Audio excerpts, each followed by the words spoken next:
तर प्रसिद्ध चित्रपट निर्माते श्याम बेनेगल यांचं निधन झालेलं आहे। वयाच्या 90व्या वर्षी त्यांनी अखेरचा श्वास घेतलाय। मंथन मंडी, कलियुग यासह अनेक चित्रपटांची त्यांनी निर्मिती केलेली आहे।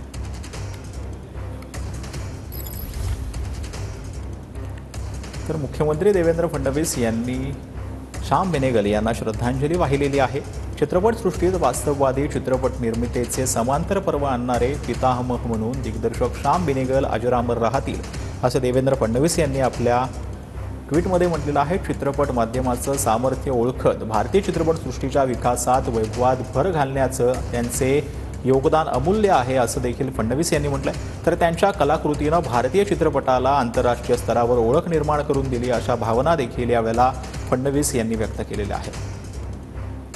तर अंकुर, द सिडलिंग, मंथन मंडी, जुनून यांसारख्या अनेक चित्रपटांनी भारतीय चित्रपटसृष्टीत वास्तववादी निर्मितीचे पर्व आणल्याचं देखील देवेंद्र फडणवीस यांनी आपल्या ट्विटमध्ये म्हटलंय।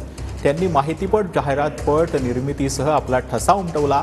यातही त्यांची लेखनशैली आणि मांडणी वैशिष्ट्यपूर्ण ठरल्याचं देखील देवेंद्र फडणवीस यांनी आपल्या ट्विटमध्ये म्हटलं। तर उपमुख्यमंत्री एकनाथ शिंदे यांनी देखील श्याम बेनेगल यांना श्रद्धांजली वाहिलेली आहे। चित्रपटात कोणताही धांगडधिंगा न दाखवता सामाजिक परिस्थितीवर भाष्य करणारे दिग्दर्शक म्हणून श्याम बेनेगल यांची ओळख होती, असं एकनाथ शिंदे यांनी म्हटलंय।